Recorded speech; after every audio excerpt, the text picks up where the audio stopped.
how will Instagram be fun again if no one even wants to repost your birthday messages to them? Because a lot of the reason why I think birthday depression is getting worse with our generation is because my 21 and the other person's 21 don't look the same anymore. And I always say to people, I love being corny. In fact, I'm on the cob, you know, because the cringe culture of, oh my gosh, we hate cringe, is the reason why everything is stale. The fact that that type of content didn't really have a place yet, because I think I was ahead of my time. Like, discourse on TikTok, especially, wasn't a thing yet.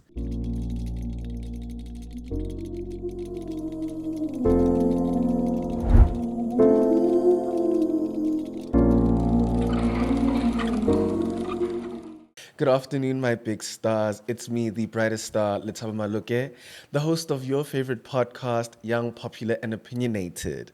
In the words of the artist Dean Hudson, this is a soft space for what? Hard conversations. But you know what? Today's conversation is not hard at all. It's a very soft conversation because I feel like as meaningful and impactful and as important every single thing that I say and do, platform, share with you guys is, it's also important for us to have episodes where we kind of like talk about much simpler issues affecting our lives, right? Much simpler issues. And this is not to say this is shallow. We're not going to doom Jola discourse. This is not 50-50. But it's something I've been wanting to speak about for weeks on my TikTok. But I thought, you know what? Let me save it for the podcast first. And then later on, I'll bring it to TikTok. And it's the death of social media culture, social media etiquette, but also people not enjoying social media anymore because of how heavily curated all of our feeds are. But for this discussion, I'm going to discuss it from the lens of birthday culture. So a few months ago, I think back in June or July, one of my mutuals, I think they're my mutual, had tweeted, how is Instagram going to be fun again if no one is even posting photos from their iPhones, their Samsungs, their cell phones anymore, and everyone is using a digital cam or a high-end Canon or Sony or Samsung camera and film cameras? And I added my 2 cents in and I was like, how will Instagram be fun again if no one even wants to repost your birthday messages to them?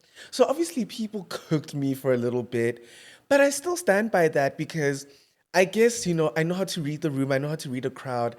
And Twitter, no matter how hard you try, sometimes the crowd is just bigger than you, more difficult than you. So you have to take your L and move on. But the reason why I decided to attack it from that lens is because I think the way people treat their birthdays shows me that they have very high expectations of them, right? And this was confirmed through a person who said to me and messaged me privately, was like, your tweet was so right. The reason why I don't repost people's birthday messages is because it's going to show my followers and my mutuals that only 4 people had the time or the care to think about me and wish me a happy birthday, and that's it. So I think with the rise of influencers, influencing, and content creation being people's bread and butter, there's been more pressure for everything to be an event, right? So things that were very meaningless and small to me, to you, have now become these major things. And that includes birthdays. People were more than happy to get a long text and 0 posts. People were more than happy to get a call. People were more than happy to get 1 post. People were more than happy to even just post a range of selfies on their story, on their feed to say, hey, I'm 21 today.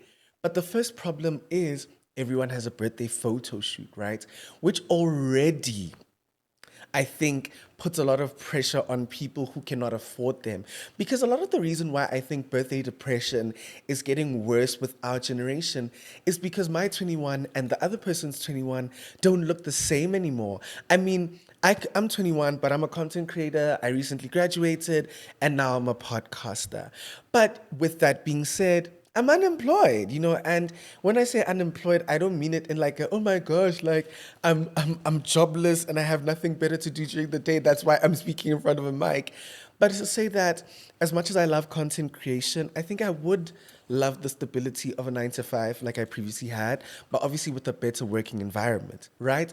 But also, there are other 21-year-olds who are in the same boat as me, who are job hunting, who have children, who have never been to a higher education institution. Some are still in high school.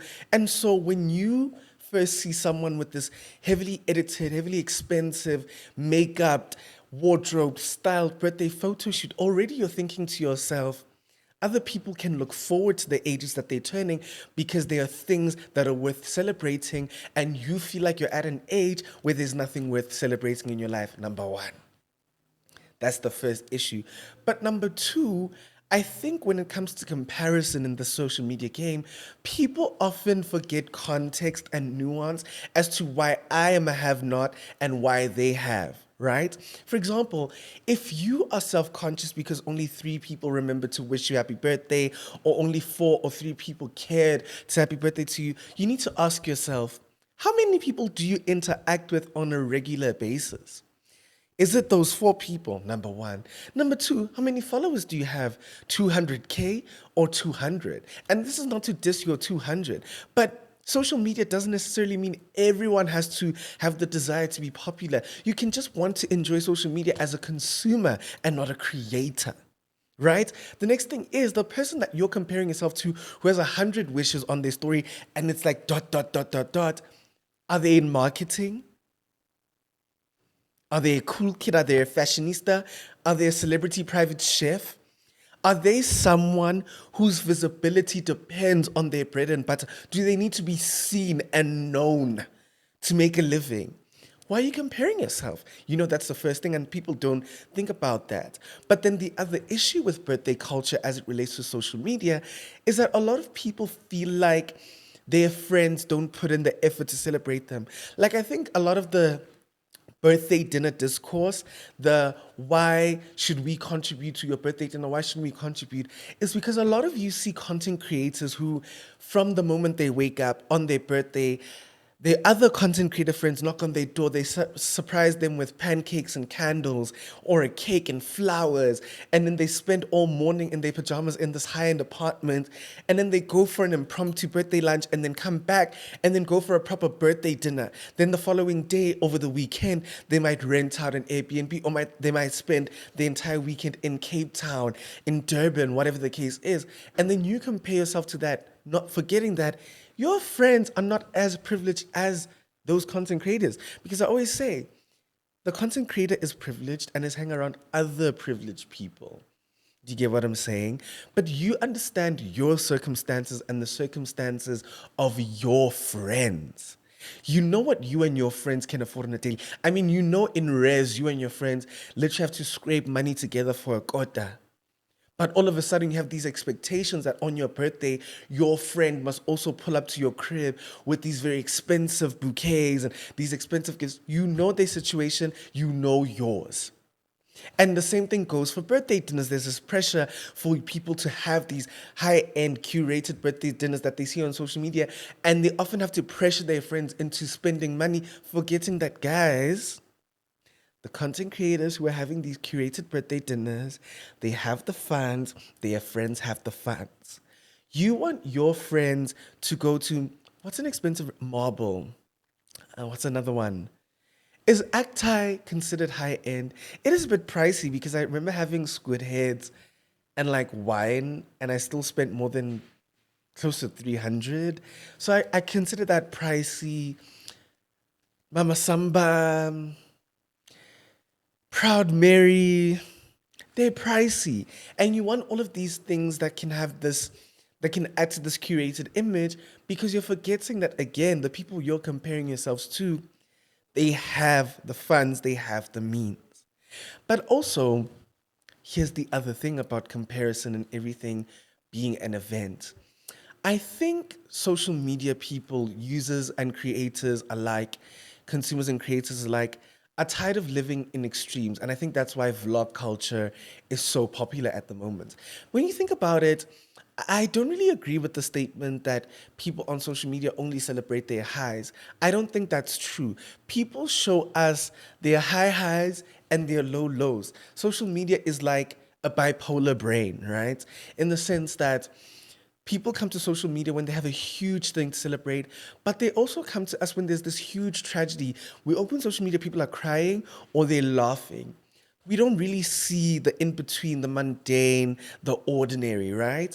And I think that's why vlog culture, day in the life, OOTD is so popular because people are tired of only seeing influencers when they're buying a house or when they're crying because they lost the campaign or their celebrity boyfriend cheats on them or they've been embarrassed on a public platform or they're in the midst of controversy. People want to see the stuff that's in between. People want to see what you drink, what you eat your cereal with. They want to see the brand of milk that you drink.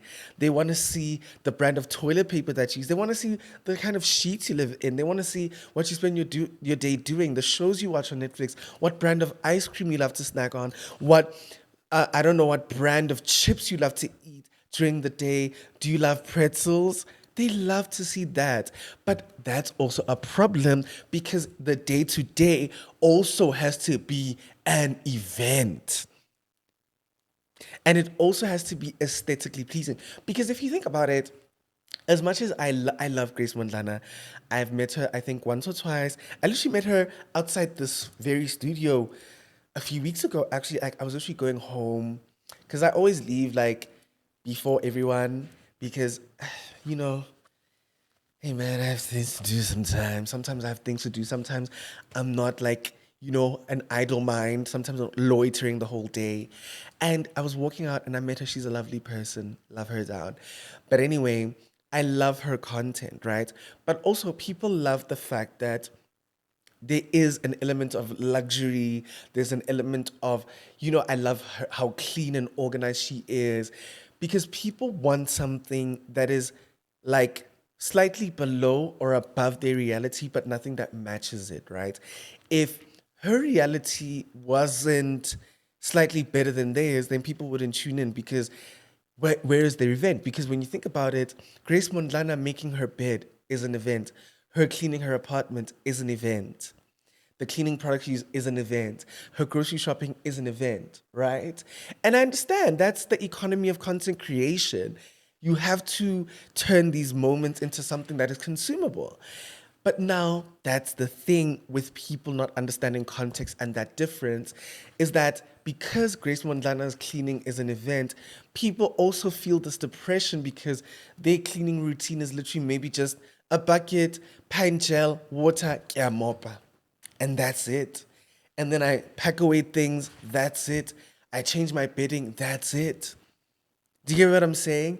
Is that that's why this curation and this, I don't know, this dissatisfaction on social media exists because even the mundane isn't mundane anymore. Your grocery shopping, your diet, right? You know that, and I understand that a lot of people's diets, unfortunately, are restricted by the economy. Hade, like, I think about my uni days, how literally the day I got my allowance, and especially when I think I started to, because like I started my social media last year, but only this year has it, gotten better and improved. It's a journey. But I remember the first time I made money from social media, I think it was like 5K. Like it was the first ever like campaign I did. It was very small. It was the first money I ever got. I remember with that 5K, I think all I did was like stock my fridge, right, with really nice things. And then I literally remember like 4 months later how, you go from buying that big brick of like Woolworths butter, and then now you go from Delight, how you go from like an expensive rice to just rice, how I went from the lactose free milk from Woolies to like no lac or like Parmalat. And this is not a diss to any of those brands, but do you get what I'm saying? That your diet, that like what you buy, what you eat is literally because of necessity. But even if it's not necessity, some people just buy whatever they buy. Like some people are not really picky with the brands. But now even that is something to look at. Do you get what I'm saying? Like even the brand of milk that you drink is an event. And why would we like be surprised that no one is enjoying social media anymore? And so I don't know, like I've been thinking about it a lot lately, that this heaviness on curation, this emphasis on all of these things, and getting all these things is the reason why people are so unhappy. You know, it's crazy. It's crazy. It's crazy. I'd love to know in the comments, obviously, and the comments everywhere, what things make you self conscious about your use of social media? What things cause dissatisfaction? With the things that you see on social media, how are you comparing yourself? What about this game is making you unhappy? I'd really love to see the responses, because I think with my journey of content creation, my dissatisfaction lied in the fact that I think there was always an itch for me to be a creator. Like for me, it wasn't necessarily a game of comparison in the sense that I want your life, I want your clothes, I want your shoes, but it was I want to do what you do. I also wanna make videos. I also wanna, but I never really knew where to start. And even with that, I also want to say this is like a to content creators up and coming on their journeys, on their way, because this is a question I get asked a lot in interviews, in public spaces, blah, blah, blah, blah, blah. And people ask me a lot, like, what made you choose the route of like your creation, your niche, as opposed to what everyone else is doing, and why this means so much to me? And the simple answer is this: I didn't always choose this. When I first started social media, it was, I think I made a decision, right? Because back in 2020, I had made this video that got me in a no, I'm wrong. Back in 2019. So content creation for me, 6 years in the making. Back in 2019, I made this video where I kind of like spoke about homophobia, much like what you see my video essays to be. And how they looked and how that looked was very different, because I was outside on a table, the sun was out, it was in like October, November, and that was how I got to like 2,000 followers on social media, on Instagram at the time. And it was very interesting to see, I guess, my life start to like, people started calling me an influencer back then. Back in the day, I didn't even know who Mihlali Ndamase was at the time. And when I started that, it got me a lot of negative attention, because I was, 15, and I didn't really understand the implications of speaking about causes on a public platform. And so after that, right after that, I shied away, and then I made another one about like 6 months later. That one did really well, but then again, I didn't like the fact that that type of content didn't really have a place yet, because I think I was ahead of my time. Like, discourse on TikTok especially wasn't a thing yet. Like, it was very much a dancing. Mind you, I loved that. It was dancing, it was comedy. So then I thought my entry point to content creation would be being funny. So then you see, in the same spot, in the same bedroom that you guys see, I started making jokes. And the first ever joke video I made had like 200,000 views, which was fantastic. I was excited, I was happy. And then every other video I made for like 6 months after that didn't even get 100 views. Because as funny as the jokes were, it wasn't really my thing, but I pursued it because that's what made everyone else popular. And I really wanted to be popular in the same way everyone else was popular. I didn't really want the struggle of trying to figure out what makes me special. But then I made another one, I think a year later, it went viral. Another one went viral like a year after that. But then I quit TikTok altogether, and I didn't have TikTok for like close to a year. And I was just like, you know what? I'm going to focus on my degree. I'm going to get a 9 to 5, and then I'm never going to come back to social media. But then one day on my, can I call it a TikTok Finsta? I want to call it TikTok Finsta. Um, I had this like lady come across my FYP, and she was discoursing, she was discoursing. And I was like, this is what I want to do. So then I reactivated my account, discoursed, woke up to 400K views on a discourse. And literally since that day till today, I've been discoursing. And it's because I finally allowed the times to catch up with me, number one.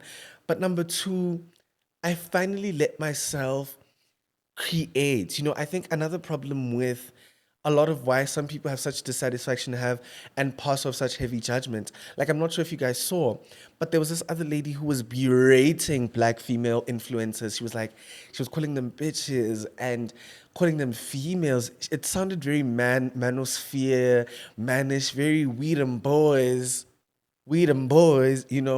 I'm not friends with girls because girls have too much drama.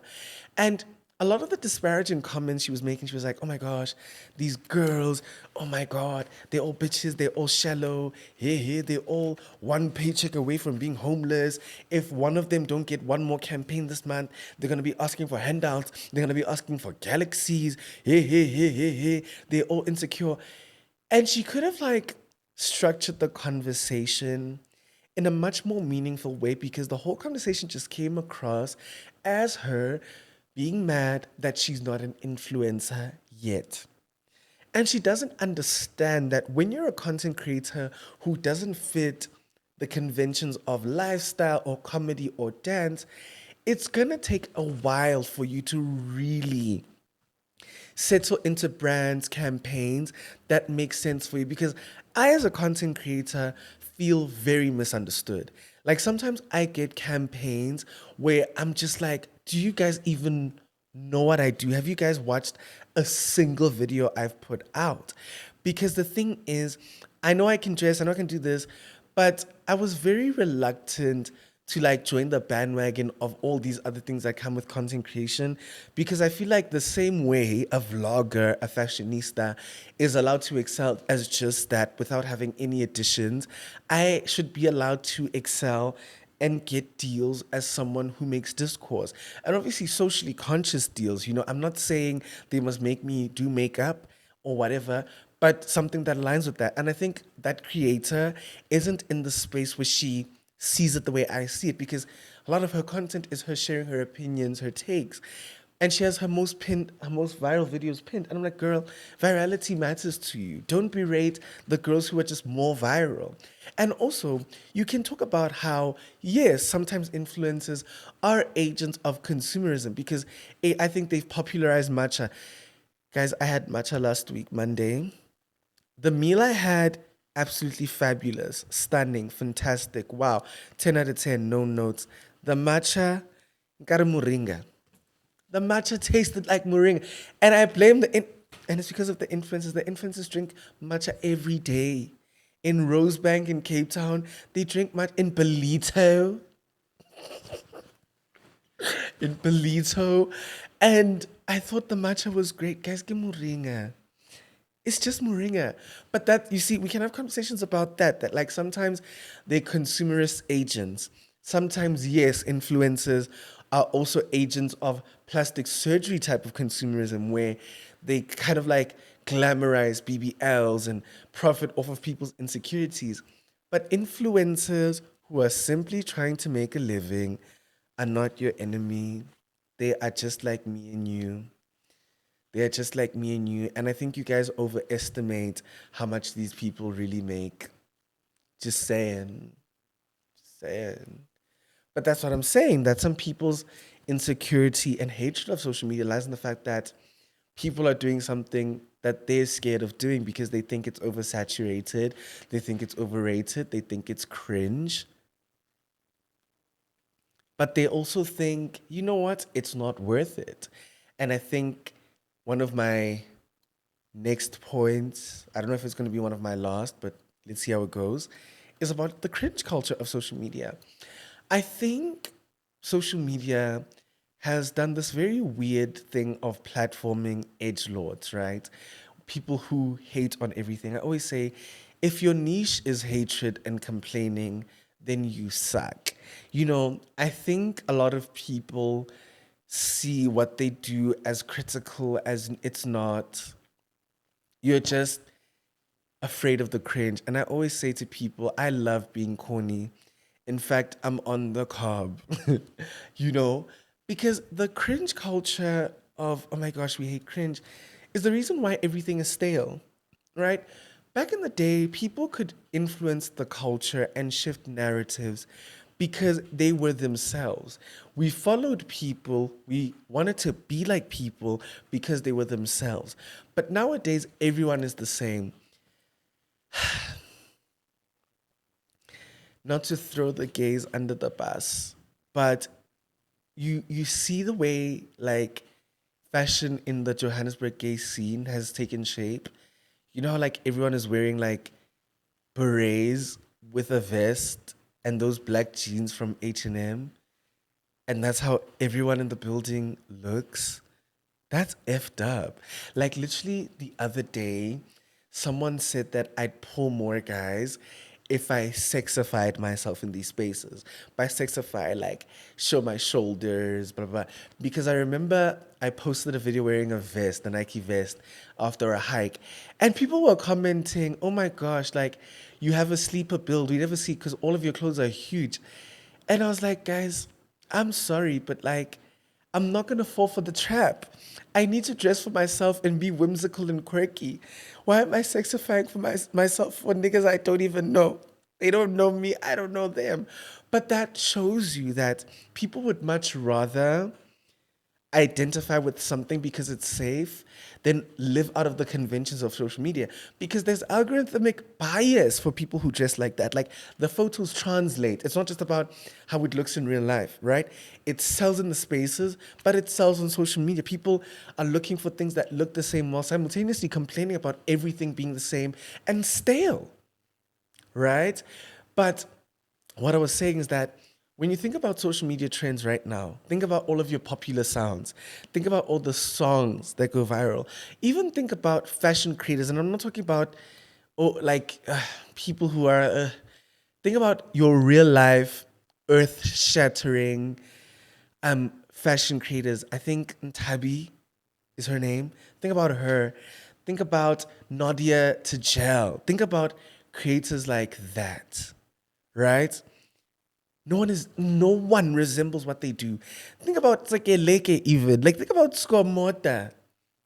The reason why all of these unconventional people keep taking center stage and becoming popular is because they are authentically themselves.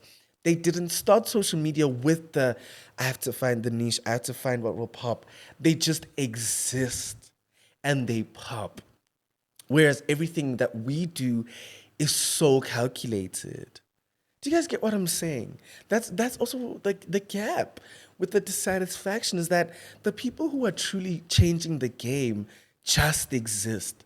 They just are. But all of us are coming into this like, oh my gosh, like I spend hours and hours. Like the people who like, oh my gosh, I spent 3 hours editing my vlog. It only did 20K. And it's like, do you see? You probably didn't even edit it in a unique or special way. You probably added these things into it that you think are the recipe to virality, and it didn't land.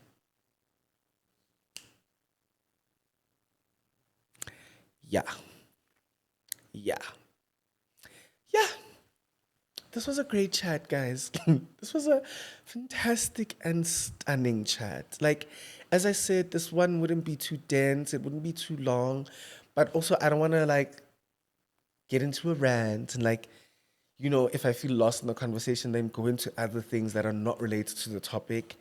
I literally, yeah, I wanted to talk about that, the staleness, the virality model, and birthday culture, and comparison not really being grounded in context. So I really hope you enjoyed this conversation. I hope you can relate to it. And I hope it's a more lighthearted if you watch this podcast while cleaning, while taking a walk, while washing your dishes. I hope this one is a bit more easy on the heart, easy on the mind, still critical, but more relaxed. Because I think something that I want to admit as well is that we're all overwhelmed at the moment. Like we're all very overwhelmed. I think our country's in shambles, our algorithm is in shambles. No one has money. It's the festive season, but no one's happy or jolly. Relationships suck. Men are as evil as ever. The Uber driver on the way here was rude. Yo, I think we're all just, oh my gosh, we're all, our wind is down. There's something I want to say, our wind is down. But also, I'd be interested to know if you guys would also want to hear more about my journey as a content creator and my challenges. Like, I don't want to censor that my experience in this conversation because then it would make it too biased. But if you would love to hear more about that, we could make a separate episode later on in the season, later on in the year. But other than that, I love you guys down. Love you down. And I hope you love today's fit. Channeling Andre 3000. Let me tell you something. When that person told me to sexify my look, it inspired me to be even quirkier than ever. I was like, and like when on hampi, because I've always loved ties. I've always loved the formal shirt. I've always loved looking like I'm from the office or I'm from the 70s. There's this book called Alexandra My Township. I Love You. All of those men are my style icons. If I could look like a grandpa every day of my life, I would. Sipo hot sticks, Huma Sikela, those are my style icons. And I hope you guys see that channeled here. I just love it. And I'm going to drop the fit pics of this too. So yeah, I hope you have a stunning rest of your Tuesday and week. And I will see you next week. Bye, my big stars. Stay shining.